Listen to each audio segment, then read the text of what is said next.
नमस्कार साथियों, हमारे चैनल 18 अध्याय में आपका स्वागत है।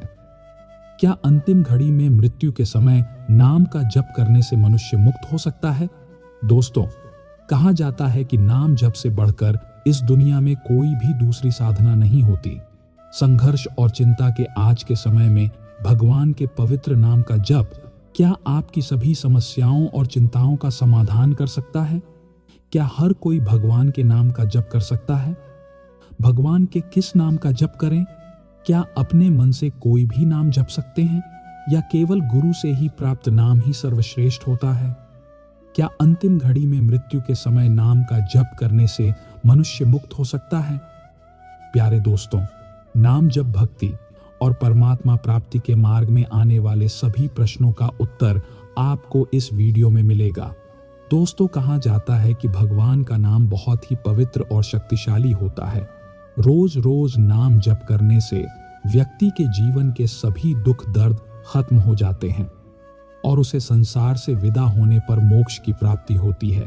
एक बार रात्रि का समय था। महात्मा श्यामदास जी भगवान के नाम का जाप करते हुए अपनी मस्ती में चले जा रहे थे। इस समय वे गहन जंगल से गुजर रहे थे। विरक्त होने के कारण वे महात्मा जी लगातार देशाटन किया करते थे।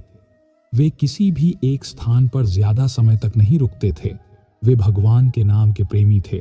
दिन रात उनके मुख से भगवान के नाम का जप ही चलता रहता था। स्वयं वह अजपा जाप करते थे और औरों को भी उसी मार्ग पर चलाते थे। चलते चलते वे मार्ग भूल गए, पर चलते जा रहे थे जहां भगवान ले चलेंगे। दूर अंधेरे में बहुत सी दीपमालाएं प्रकाशित थीं। महात्मा जी उसी दिशा की ओर चलने लगे। निकट पहुंच के उन्होंने देखा कि एक वट वृक्ष के पास अनेक प्रकार के वाद्य यंत्र बज रहे हैं। नाच गाना और शराब की महफिल जमी हुई है। कई स्त्री पुरुष साथ में नाचते कूदते हंसते और औरों को हंसा रहे हैं। उनको महसूस हुआ यह मनुष्य नहीं बल्कि प्रेत आत्माएं हैं। श्यामदास जी को देखकर एक प्रेत ने उनका हाथ पकड़ा और कहा, अरे ओ मनुष्य, हमारे राजा तुझे बुला रहे हैं, चलो मेरे साथ। वे मस्त भाव से राजा के पास गए, जो कि एक सिंहासन पर बैठ था। वहां राजा के इर्द गिर्द बहुत से प्रेत खड़े थे। प्रेतराज ने कहा, इस ओर तुम क्यों आए? हमारी प्रेत मंडली आज मदमस्त है। इस बात का भी तुमने विचार नहीं किया। तुम्हें क्या मौत का डर नहीं है? मुस्कुराते हुए महात्मा श्यामदास जी बोले, मौत का डर और मुझे? हे राजन, जिसे जीने का मोह ही ना हो उसे मौत का डर कैसा? हम साधु लोग तो मौत को आनंद का विषय मानते हैं। यह तो केवल देह परिवर्तन होता है, जो कि प्रारब्ध कर्म के बिना किसी से नहीं हो सकता। प्रेतराज ने कहा, तुम जानते हो हम लोग कौन हैं? महात्मा जी ने कहा, हाँ, मैं अनुमान लगा सकता हूं कि आप लोग प्रेतात्मा हो। प्रेतराज ने कहा, तुम जानते हो मानव समाज हमारे नाम से ही कांपता है। महात्मा जी ने कहा, प्रेतराज, मुझे मनुष्य में गिनने की गलती मत करना। हम जिंदा दिखते हुए भी जीने की इच्छा से रहित हैं, मृत्युल्य, और यदि जिंदा मानो तो भी आप हमें नहीं मार सकते। जीवन मरण तो कर्मों के अधीन है। क्या मैं आपसे एक प्रश्न पूछ सकता हूं? महात्मा की निर्भयता देखकर प्रेतों के राजा को बड़ा आश्चर्य हुआ कि प्रेत का नाम सुनते ही मर जाने वाले मनुष्यों में एक इतनी निर्भयता से बात कर रहा है। सचमुच ऐसे मनुष्य से बात करने में कोई दिक्कत नहीं। वो बोला, पूछो, क्या पूछना चाहते हो? महात्मा जी ने कहा, प्रेतराज, आज यहाँ आनंद उत्सव क्यों मनाया जा रहा है?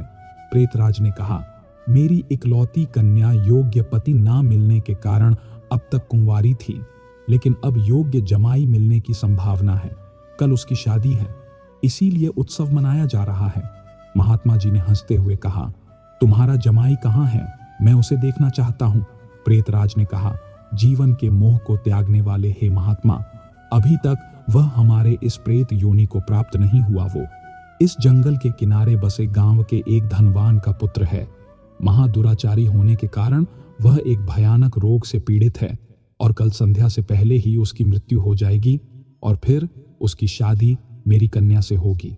रात भर गीत नृत्य और मदपान करके हम लोग आनंद उत्सव मनाएंगे। भगवान के नाम का जप करते हुए महात्मा जी वहां से विदा हुए और जंगल के किनारे बसे गांव में जा पहुंचे। तब तक सुबह हो चुकी थी। एक ग्रामीण से उन्होंने पूछा, क्या इस गांव में किसी धनवान का बेटा बीमार है? उस ग्रामीण ने कहा, हाँ महाराज, नवलसा सेठ का बेटा शकुलचंद 1 वर्ष से रोगग्रस्त है। बहुत उपचार किए जाने पर भी वह ठीक नहीं हुआ। महात्मा जी ने उस ग्रामीण का धन्यवाद किया और पूछते हुए उस धनवान के घर जा पहुंचे। वहां शकुलचंद की हालत गंभीर थी। वह अंतिम घड़ियां गिन रहा था, लेकिन फिर भी महात्मा जी को देखकर माता पिता को आशा की किरण दिखी। उन्होंने महात्मा जी का स्वागत किया। सेठ के बेटे के पलंग के निकट आकर महात्मा जी प्रभु नाम का जाप करने लगे। दोपहर होते होते लोगों का आना जाना बढ़ने लगा। महात्मा जी ने पूछा, क्यों शकुलचंद, अब कैसी तबीयत है? उसने आंखें खोलते ही अपने सामने एक प्रतापी संत को देखा तो रो पड़ा। बोला, महाराज, क्या आप मेरा अंत सुधारने के लिए पधारे हो? मैंने अपने जीवन में बहुत पाप किए हैं। भगवान के दरबार में मैं क्या मुंह दिखाऊंगा? फिर भी आप जैसे संत के मुंह दर्शन हुए, यह मेरे लिए शुभ संकेत है। इतना कहते ही उसकी सांस फूलने लगी, वो खांसने लगा। महात्मा जी ने कहा, बेटा निराश ना हो, भगवान का नाम तो पतित पावन है। तेरी यह अंतिम घड़ी है, अब काल से तुझे डरने की कोई जरूरत नहीं है। खूब शांति से अपनी तमाम चित्तवृत्तियों के वेग को रोककर भगवान के नाम के जप में अपने मन को लगाओ, अजपा जाप में लग जाओ, क्योंकि भगवान का नाम ब्रह्म हत्या आदि महापापों का नाश करने में समर्थ है। महात्मा जी ने शकुलचंद के कान में भगवान के नाम का उच्चारण किया। दिन ढलते ही शकुलचंद की बीमारी बढ़ने लगी। वैद्य हकीम बुलाए गए, भस्म आदि कीमती औषधियां दी गईं, किंतु अंतिम समय आ गया। यह जानकर महात्मा जी ने थोड़ा नीचे झुककर उसके कान में फिर से भगवान का नाम लेने की याद दिलाई। भगवान के नाम का उच्चारण करते ही शकुलचंद के प्राण पखेरु उड़ गए। लोगों ने रोना धोना शुरू कर दिया। शमशान यात्रा की तैयारियां होने लगीं। मौका पाकर के महात्मा जी वहां से चल दिए।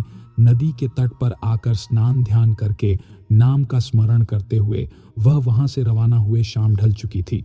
वे मध्य रात्रि के समय जंगल में फिर से उसी वट वृक्ष के नीचे जा पहुंचे जहां पर प्रेत समाज उपस्थित था। प्रेतराज सिंहासन पर हताश होकर बैठा था। आज गीत नृत्य हास्य कुछ नहीं था। चारों ओर करुण कंदन हो रहा था। सभी प्रेत रो रहे थे। महात्मा जी ने पूछा, प्रेतराज, कल तो यहाँ बड़ा आनंद उत्सव हो रहा था, लेकिन आज शोक समुद्र लहरा रहा है, क्या कुछ अहित हो गया? प्रेतराज ने कहा, हाँ भाई, इसीलिए हम सब रो रहे हैं। हमारा तो सत्यानाश हो गया है। मेरी बेटी की आज शादी होने वाली थी, अब वो कुंवारी ही रहेगी। महात्मा जी ने पूछा, प्रेतराज, तुम्हारा जमाई तो आज मर गया है, फिर तुम्हारी बेटी कुंवारी क्यों रही? प्रेतराज ने चिढ़ के कहा, यह सब तेरे जाप से हुआ है। मैं ही मूर्ख था जो मैंने कल तुझे सब कुछ बता दिया। तूने तो हमारा सत्यानाश कर दिया। महात्मा जी ने नम्र भाव से कहा, हे प्रेतराज, मैंने आपका अहित किया, यह मुझे समझ में नहीं आया। क्षमा करें, मुझे मेरी भूल बताओगे तो मैं दोबारा ऐसा नहीं करूंगा। प्रेतराज ने जलते हृदय से कहा, यहां से जाकर तूने उस मरने वाले शकुलचंद को नाम स्मरण का मार्ग बताया और अंत समय भी उसे भगवान का नाम कहलवाया और मेरी बेटी कुंवारी ही रह गई।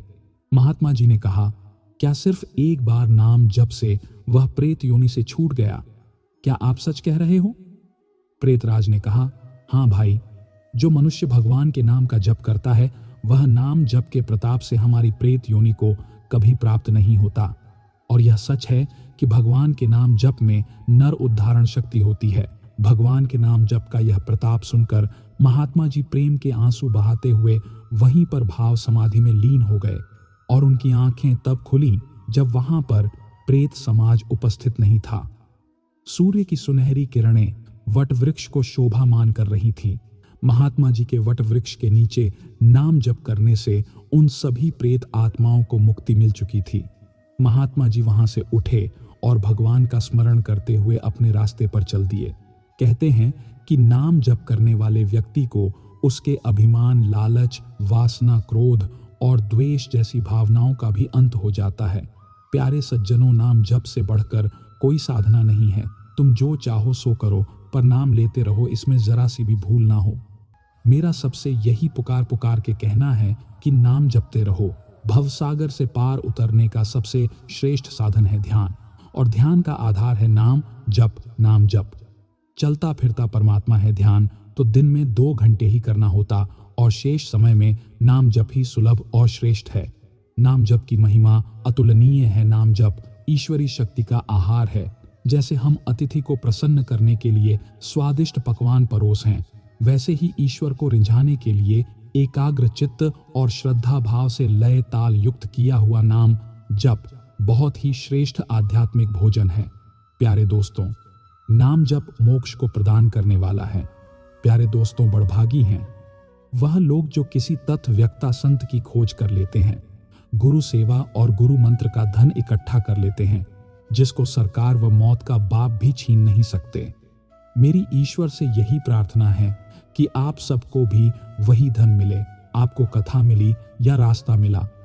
हम तो यही चाहते हैं कि आपको दोनों मिले, जो कि कई पुण्य आत्माओं को मिला है। सभी संत महापुरुषों ने आत्म कल्याण के लिए सत्संग को ही सर्वोत्तम माना है। वैसे तो प्रत्येक सज्जन की संगति लाभदायक होती है, लेकिन जिन महापुरुषों ने अपने जीवन को परोपकार और ईश्वर चिंतन में ही लगा कर रखा है और सामाजिक प्रपंच को त्याग दिया है, उनके उपदेश सुनने अथवा उनके समीप बैठने से मनुष्य के विचारों और उसके आचार में निर्मलता आती है। उसकी बुद्धि शुद्ध हो जाती है। सत्संग के प्रभाव से ही मनुष्य को ज्ञान की प्राप्ति होती है और आत्म कल्याण के मार्ग पर वह अग्रसर होता है। कहा भी गया है कि कबीरा संगति साधु की हरे और की व्याध ओछी संगत क्रूर की, आठों पार उपाद। आत्म सुख और परम शांति के लिए संत महापुरुषों का सत्संग परम आवश्यक है। इसके बिना जीवन का कोई आनंद नहीं पाया जा सकता। इस सत्संग के पुण्य लाभ के लिए ही नर देह को धारण करने के लिए देवतागण भी लालायित रहते हैं। प्यारे दोस्तों, एक बहुत बड़ा चोर था। जब मरने लगा तो उसने अपने बेटे को बुलाकर नसीहत दी, अगर तुझे चोरी करना है तो किसी महात्मा के सत्संग में, गुरुद्वारा, धर्मशाला या धर्मस्थल पर कभी मत जाना, इनसे दूर ही रहना। और दूसरी बात, अगर कभी पकड़े जाओ तो कभी यह मत मानना कि तुमने चोरी की है, चाहे कितनी भी मार पड़े, लेकिन मानना नहीं कि तुमने चोरी की है। लड़के ने कहा, जी सत्य वचन, मैं ऐसा ही करूंगा। इसके बाद वह चोर मर गया और लड़का रोज रात को चोरी करने लगा। एक बार उस लड़के ने चोरी करने के लिए किसी के घर में ताले तोड़े। घर वाले जाग गए, उन्होंने शोर मचा दिया। आगे पहरेदार खड़े थे। उन्होंने ने कहा, आने दो, बचकर कहाँ जाएगा, हम उसे जरूर पकड़ लेंगे। अब इधर घर वाले खड़े थे, उधर पहरेदार खड़े थे। चोर जाए तो किधर जाए। खैर, किसी तरह बचकर वह वहां से भाग निकला। रास्ते में गुरुद्वारा पड़ता था। उसे अपने पिता की सलाह याद थी कि गुरुद्वारे में नहीं जाना, लेकिन अब वह करे तो क्या करे। आखिर उसने सोचा कि मौका देखना चाहिए और वह गुरुद्वारे में चला गया। बाप का आज्ञाकारी बेटा था। उसने अपने कानों में अपनी दोनों उंगलियां डाली ताकि सत्संग के वचन उसके कानों में न पड़े, क्योंकि उसके पिता ने उसे मना कर रखा था कि सत्संग में नहीं जाना। तो उसने अपने कानों में अपनी दोनों उंगलियां डाल लीं कि जिससे सत्संग वो न सुन पाए। प्यारे दोस्तों, जो हमारा मन होता है वो अड़ियल घोड़े की तरह होता है। इसे जिधर से मोड़ो उधर ही जाने लगता है। कानों को बंद कर लेने पर भी चोर के कानों में यह वचन पड़ गए कि देवी देवताओं की परछाई नहीं होती। वहां पर सत्संग चल रहा था और इसने अपने कान बंद कर रखे थे। फिर भी उसके कान में थोड़ी सी आवाज पड़ ही गई कि देवी देवताओं की परछाई नहीं होती। उसके मन ने कहा कि परछाई चाहे हो या ना हो, मुझे क्या। फिर मैंने यह वचन जानबूझकर तो नहीं सुने, अनजाने में ही सुन लिए।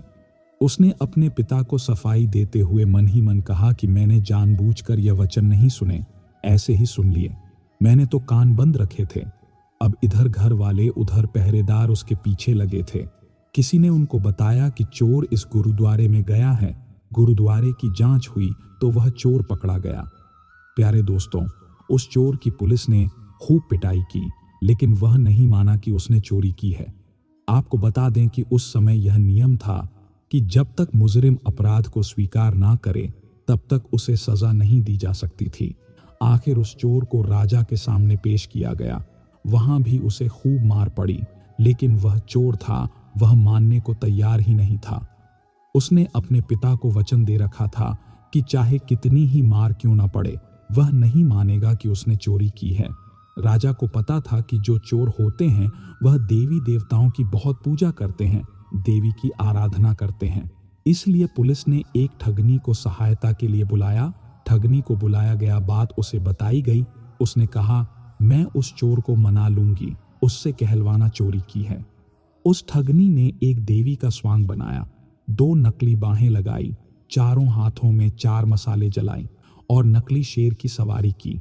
क्योंकि वह पुलिस के साथ मिली थी, इसलिए जब वह आई तो हिदायत के मुताबिक जेल के दरवाजे कड़-कड़ करके खुल गए। पहले से ही सब प्लान बनाया हुआ था। देवी जब आए जेल में तो सारे दरवाजे अपने आप खुल जाएं, और ऐसा ही हुआ। जब आदमी किसी मुसीबत में फंस जाता है तब वह अपने इष्ट को याद करता है, इसलिए चोर भी उस समय देवी जी की ही याद में बैठा था। अचानक से दरवाजा खुला और कमरे में एकाएक ही रोशनी हो गई। वह ठगनी जिसने देवी का रूप बनाया हुआ था, वह एक खास अंदाज में कहने लगी कि देखो भक्त, तूने मुझे याद किया और मैं आ गई। तूने अच्छा किया जो चोरी की बात नहीं बताई। तूने अगर चोरी की है तो मुझे सच सच बता दे, मुझसे कुछ नहीं छुपा है। मैं तुझे फौरन ही आजाद कर दूंगी। चोर देवी का भक्त था। वह अपने इष्ट को सामने खड़ा देख करके बड़ा खुश हुआ और मन ही मन सोचने लगा कि मैं इनको सब कुछ सच सच बता दूंगा। अभी वह बताने के लिए तैयार ही हुआ था कि उसकी नजर देवी की परछाई पर चली गई। उसको फौरन ही सत्संग का वो वचन याद आ गया कि देवी देवताओं की परछाई नहीं होती। उसने देखा कि उसकी जो देवी है उनकी तो परछाई है। वह समझ गया कि यह कोई देवी नहीं है, जरूर हमारे साथ छल किया गया है। यह सोच करके वह फौरन ही रुक गया और कहने लगा, माँ, मैंने कोई चोरी नहीं की, और अगर मैंने चोरी की होती तो क्या मैं आपको नहीं बताता? आप तो स्वयं सर्वव्यापी हैं, आप तो त्रिकालदर्शी हैं, आप सब जानती हैं। अगर मैंने चोरी की होती तो आपको तो पता होता है। हे माँ, मैंने कोई चोरी नहीं की। ठग के कहने पर जेल के बाहर बैठे पहरेदार चोर और ठग की वार्तालाप को नोट कर रहे थे। उनको और ठग को विश्वास हो गया कि चोरी इसने नहीं की। अगले ही दिन उन्होंने राजा से कह दिया कि महाराज, यह चोर नहीं है, और फिर राजा ने उसको आजाद कर दिया। जब चोर आजाद हुआ तो सोचने लगा कि जब सत्संग का एक वचन सुना तो जेल से छूट गया। अगर सारी उम्र सुन लूं तो पता नहीं मुझे क्या क्या मिल जाए। जब उसके मन में यह ख्याल आया तब वह रोज सत्संग में जाने लगा और चोरी जैसे काम भी उसने हमेशा हमेशा के लिए छोड़ दिए। उसने किसी संत महापुरुष की चरण शरण ले ली। इससे धीरे धीरे वह खुद भी एक संत महापुरुष बन गया। प्यारे दोस्तों, इसीलिए कहते हैं कि सत्संग के बराबर ना तो गंगा है, ना यमुना है, और ना ही कोई अन्य तीर्थ है। कल युग में सत्संग ही सबसे बड़ा तीर्थ है। इसलिए सत्संग कीजिए, महापुरुषों का सत्संग कीजिए। वेद वेदांत का धर्म ग्रंथों का सबसे पहले अवलोकन कीजिए। पवित्र भगवत गीता का ईश्वर पर विश्वास उस बच्चे की तरह होना चाहिए जिसे पिता चाहे जैसे भी उछाले, लेकिन वह निश्चित होता है कि पिता उसे सुरक्षित पकड़ ही लेगा। इसी तरह जो लोग ईश्वर पर विश्वास करते हैं वह हर एक परिस्थिति में सकारात्मक रहते हुए अपना कर्म करते हैं और परिणाम ईश्वर पर छोड़ देते हैं। ईश्वर पर विश्वास करने वाले सुख दुख हर परिस्थिति में उनका स्मरण करते हैं और उसकी शक्ति पर उनका टूट विश्वास होता है। प्यारे दोस्तों, एक बार एक लड़का था जो दिन भर ईश्वर की भक्ति में ही लीन रहता था।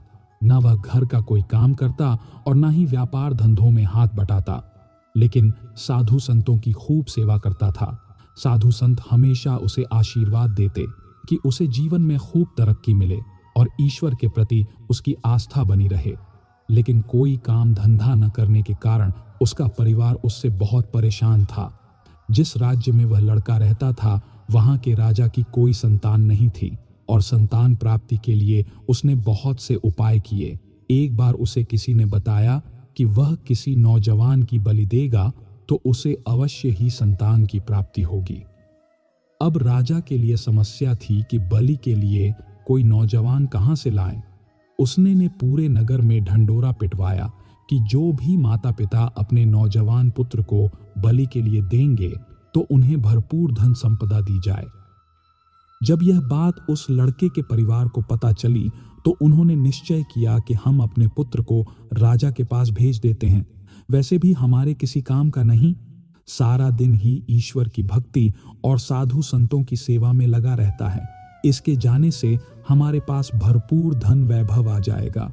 लड़के को बलि के लिए राजा के पास भेजा गया। अगले दिन सुबह लड़के की बलि देने से पहले राजा ने उसकी अंतिम इच्छा पूछी। लड़के ने कहा, मुझे थोड़ी सी सूखी मिट्टी चाहिए। लड़के को मिट्टी दी गई। लड़के ने ईश्वर को याद करते हुए उस मिट्टी के 4 ढेर बनाए। इसके पश्चात उसने पहले के 3 ढेर तोड़ दिए और चौथे ढेर को उसने प्रणाम किया। लड़का बोला, हे राजन, अब आप मेरी बलि दे सकते हैं। राजा कहने लगा कि तुम मुझे पहले इस बात का भेद बताओ कि तुमने क्यों पहले 4 ढेर बनाए और फिर 3 ढेर तोड़ दिए और एक क्यों रहने दिया। लड़का कहने लगा, राजन, आप तो बस अब बलि ही दे दो। ये बात मेरे और ईश्वर के बीच की है, इसलिए इसे आप जानने को रहने दो। राजा बोला, ये मेरा आदेश है कि बताओ तुमने 3 ढेरिया क्यों तोड़े और चौथा ढेर क्यों नहीं तोड़ा। लड़का बहुत विनम्रता से बोला, राजन, कोई भी मनुष्य अपनी रक्षा के लिए सबसे पहले अपने माता पिता, फिर राजा और फिर देवता पर विश्वास करता है, लेकिन मेरे माता पिता ने तो स्वयं ही मुझे आपके पास बलि के लिए भेजा। इसीलिए मैंने पहली ढेरी, जो कि मेरे माता पिता के नाम की थी, वह तोड़ दी। इसके पश्चात व्यक्ति राजा से प्राण रक्षा के लिए फरियाद करता है, लेकिन यहाँ पर तो स्वयं राजा ही मेरी बलि दे रहा है, इसलिए मैंने दूसरी ढेरी भी तोड़ दी। फिर व्यक्ति अपने देवता की ओर देखता है, लेकिन यहाँ पर तो देवता ही बलि ले रहा, इसीलिए मैंने तीसरी, जो कि देवता के नाम से बनाई थी, उस ढेरी को भी तोड़ दिया।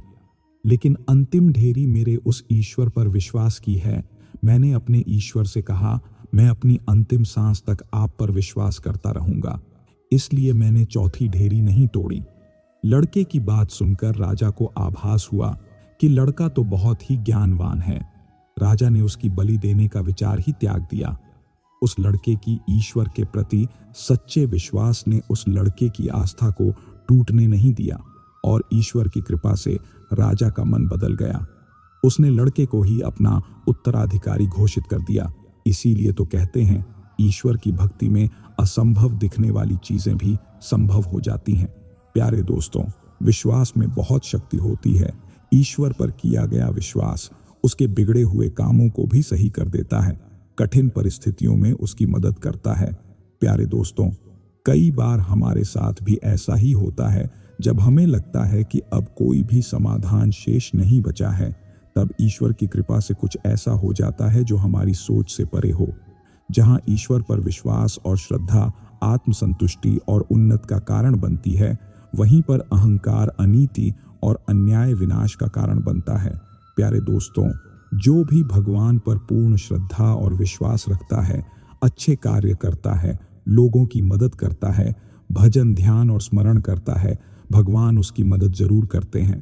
प्यारे दोस्तों, इसलिए ईश्वर पर विश्वास व्यक्ति में उम्मीद की किरण को जगाता रहता है, जिससे वह कठिन परिस्थितियों में भी आगे बढ़ने के लिए लगातार प्रयास करता है।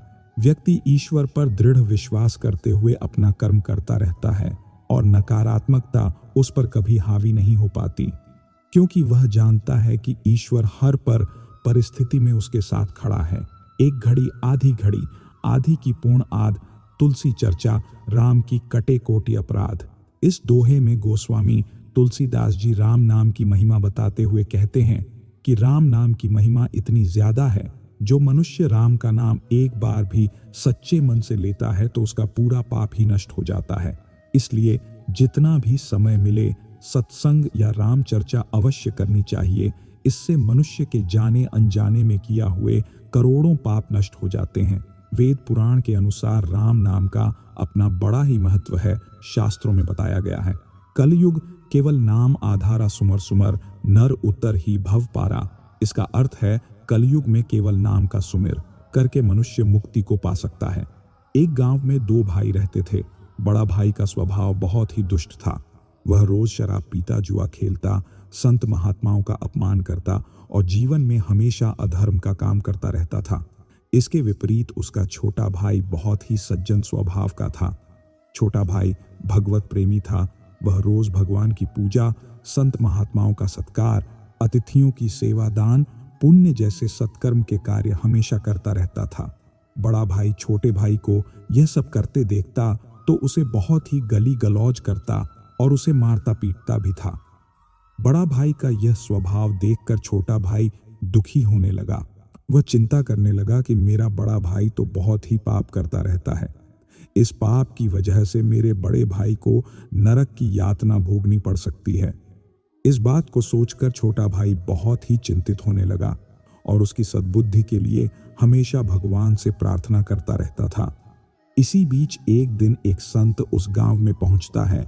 वह संत उस गांव में 3 दिनों तक गांव वालों को प्रवचन सुनाता रहा। जब छोटे भाई को संत की आने की सूचना मिली तब वह दौड़ते हुए संत के पास जाकर उसके चरणों में गिर जाता है। यह देखकर संत बोला, उठो बेटा, क्या हुआ? इतना चिंतित क्यों हो?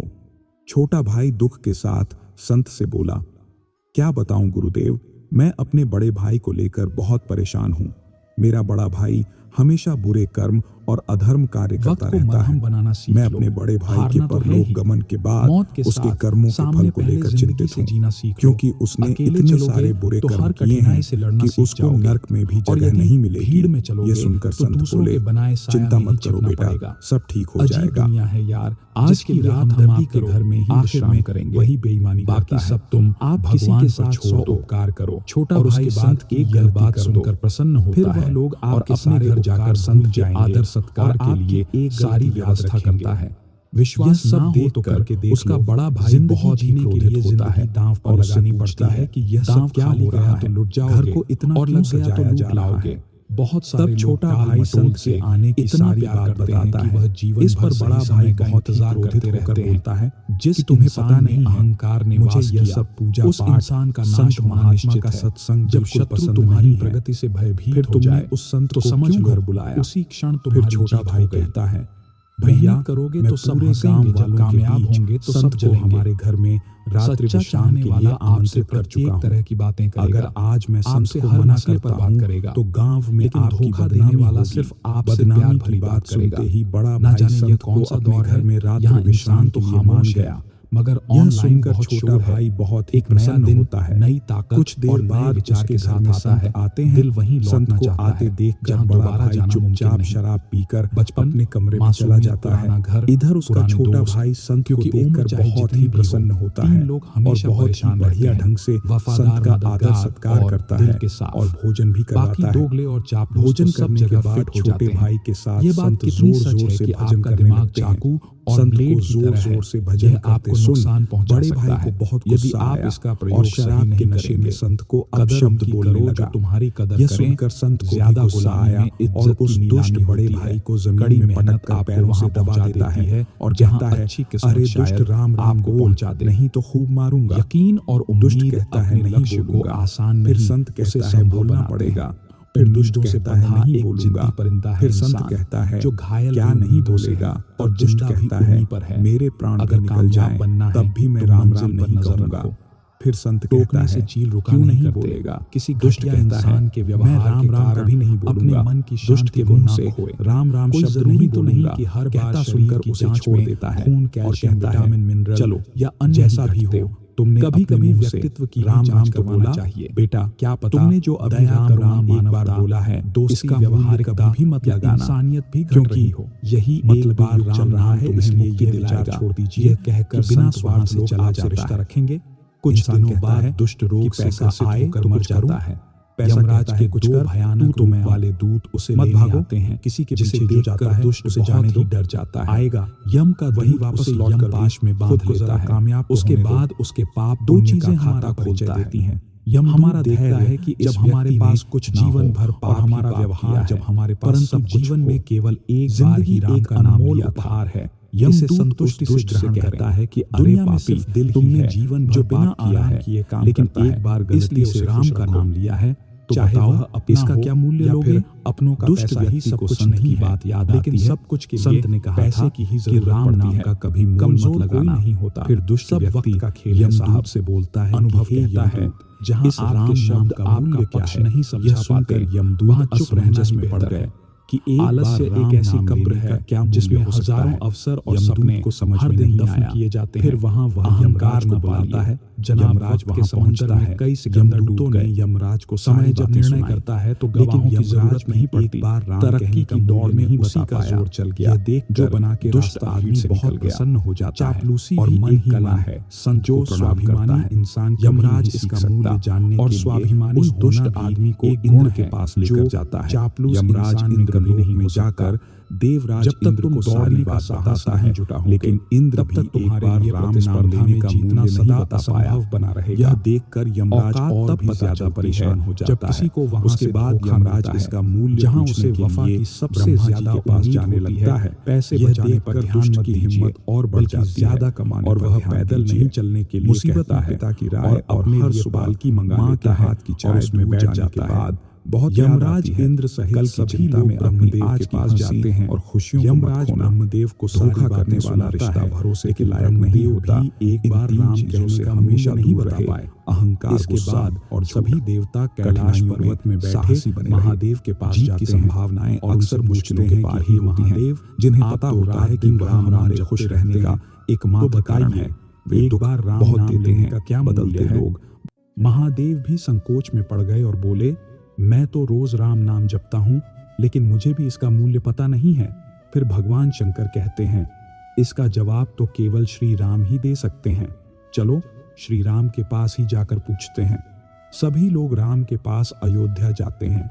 श्री राम अचानक सभी देवताओं को उसे दुष्ट आदमी को पालकी में उठाकर लाते देखकर सोचने लगे कि यह कोई बहुत ही ज्यादा पुण्य आत्मा है जो इसे सारे देवता गण पालकी में सम्मान के साथ ला रहे हैं। सभी देवता श्री राम के पास आते हैं और पूछते हैं कि हे प्रभु, इस आदमी ने जीवन भर पाप किया है, लेकिन एक बार गलती से राम कहा है और यह उसका मूल्य मांग रहा है, लेकिन हम सबको आपके इस नाम का मूल्य पता नहीं है। तब श्री राम कहते हैं, इसका मूल्य मुझे भी पता नहीं है, लेकिन इसका प्रभाव मुझे प्रत्यक्ष दिख रहा है। दुष्ट पापी ने जीवन भर पाप कर्म किया है, लेकिन गलती से एक बार राम कहा है, उसको सभी देवता सम्मान के साथ पालकी में बिठाकर घुमा रहे हैं। इससे बड़ा राम नाम का प्रमाण और क्या हो सकता है। आशा करता हूं मित्रों, आपने इस वीडियो से बहुत कुछ सीखा होगा। आपको वीडियो अच्छी लगी हो तो लाइक और शेयर कीजिए और इसी तरह की प्रेरणादायक वीडियो देखने के लिए चैनल को सब्सक्राइब कर लीजिए और बेल की घंटी को जरूर दबाएं। मित्रों, वीडियो को आखिरी तक देखने के लिए आपका बहुत बहुत धन्यवाद। आपका सदा भला हो। जय श्री राधे कृष्ण।